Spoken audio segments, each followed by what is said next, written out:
जय माता दी मित्रों, आपके और आपके परिवार पे माता रानी की कृपा सदैव बनी रहे। आज मैं आपको श्रावण पुत्रदा एकादशी व्रत की कथा सुनाने जा रही हूँ। चलिए शुरू करते हैं। द्वापर युग समय की बात है। द्वापर युग के आरंभ में महिष्मती नाम की एक नगरी थी, जिसमें महिजीत नाम का राजा राज करता था। लेकिन राजा को कोई पुत्र नहीं था, तो इस कारण राजा को राज्य सुखदायक नहीं लगता था। राजा का मानना था कि जिसके संतान ना हो, उसके लिए यह लोक और परलोक दोनों ही दुखदायक होते हैं। पुत्र सुख की प्राप्ति की चाह में राजा ने अनेकों उपाय किए, परंतु राजा को पुत्र प्राप्ति नहीं हुई। अपनी वृद्ध अवस्था आती देख राजा ने प्रजा के प्रतिनिधियों को बुलाया और कहा, हे प्रजाजनों, मेरे खजाने में अन्याय से उपार्जन किया हुआ धन नहीं है। ना मैंने कभी देवताओं और ब्राह्मणों का धन छीना है। किसी दूसरे की धरोहर भी मैंने नहीं ली। प्रजा को पुत्र के समान पालता रहा हूँ। मैं अपराधियों को पुत्र तथा बंधुओं की तरह दंड देता रहा।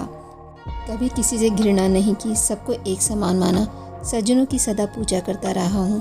फिर भी एक धर्मयुक्त राज्य करते हुए भी मेरे पुत्र नहीं है। इस कारणवश मैं अत्यंत दुख पा रहा हूँ। इसका क्या कारण है? राजा महिजीत की इस बात का विचार करते हुए मंत्री तथा प्रजा के प्रतिनिधि वन में गए। वहाँ बड़े बड़े ऋषि मुनियों के दर्शन किए। राजा की उत्तम कामना की पूर्ति के लिए किसी श्रेष्ठ तपस्वी मुनि को ढूंढते फिरते रहे। एक आश्रम में उन्होंने एक अत्यंत वयोवृद्ध धर्म के ज्ञाता बड़े तपस्वी को देखा, जो परमात्मा में अपना मन लगाए हुए निराहार, जितेंद्रिय और गूढ़ तत्वों को जानने वाले समस्त शास्त्रों के ज्ञाता महात्मा लोमेश मुनि को देखा। सबने जाकर ऋषि को प्रणाम किया। उन लोगों को देखकर ऋषि ने पूछा, आप किस कारण से यहाँ आए हैं? निसंदेह मैं आप लोगों का हित ही करूँगा। मेरा जन्म केवल दूसरों के उपकार के लिए हुआ है। लोमेश ऋषि के ऐसे वचन सुनकर सब लोग बोले, हे महर्षि, आप हमारी बात जानने में ब्रह्मा से भी अधिक समर्थ हैं, अतः आप हमारे इस संदेह को दूर कीजिए। महिष्मतीपुरी का धर्मात्मा राजा महिजीत अपनी प्रजा का पुत्र के समान पालन पोषण करता है, फिर भी वह पुत्रहीन होने के कारण दुखी है। उन लोगों ने कहा, हम उसकी प्रजा हैं, अपने राजा के दुख से हम भी बहुत दुखी हैं।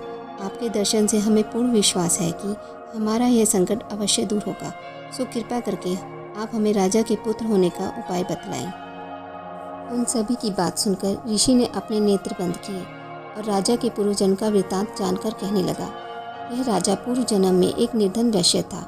निर्धन होने के कारण इसने कई बुरे कर्म किए। यह एक गांव से दूसरे गांव व्यापार करने जाया करता था। एक समय ज्येष्ठ मास की शुक्ल पक्ष की द्वादशी के दिन मध्या के समय, जब वह 2 दिन से भूखा प्यासा था, एक जलाशय पर पानी पीने गया। उसी स्थान पर एक ब्याही हुई प्यासी गौ जल पी रही थी। राजा ने उस प्यासी गौ को जल पीते हुए हटा दिया और स्वयं खुद जल पीने लगा। इसलिए राजा को यह दुख सहना पड़ रहा है।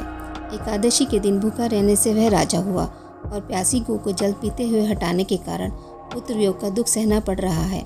ऐसा सुनकर सब लोग कहने लगे, हे ऋषि, शास्त्रों में पापों का प्रायश्चित भी लिखा है, तो कृपा करके हमें वह उपाय बताएं जिससे राजा का यह पाप नष्ट हो जाए।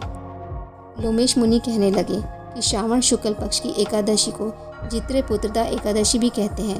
तुम सब यह व्रत करो और रात्रि में जागरण करो, तो अवश्य ही राजा का यह पूर्व जन्म का पाप नष्ट हो जाएगा और राजा को अवश्य ही पुत्र की प्राप्ति होगी। लोमेश ऋषि के ऐसे वचन सुनकर मंत्रियों सहित सारी प्रजा नगर को वापस लौट आई। और जब श्रावण शुक्ल एकादशी आई तो ऋषि की आज्ञा के अनुसार सबने पुत्रदा एकादशी का व्रत और जागरण किया और इसके पश्चात द्वादशी के दिन इसके पुण्य का फल राजा को दे दिया। उस पुण्य के प्रभाव से रानी ने गर्भ धारण किया और कुछ दिनों बाद एक बड़े ही तेजस्वी पुत्र को जन्म दिया। इसलिए इस श्रावण शुक्ल एकादशी का नाम पुत्रदा एकादशी पड़ा। इस कथा को पढ़ने तथा इसके महात्म्य को सुनने से इस लोक में संतान सुख भोगकर सब पापों से मुक्त हो जाते हैं। आज की इस वीडियो में बस इतना ही। मित्रों, आपको ये जानकारी अच्छी लगी हो तो मेरे वीडियो को लाइक और शेयर ज़रूर करें और पूजा पाठ से जुड़ी जानकारी के लिए मेरे चैनल को सब्सक्राइब करना ना भूलें। धन्यवाद।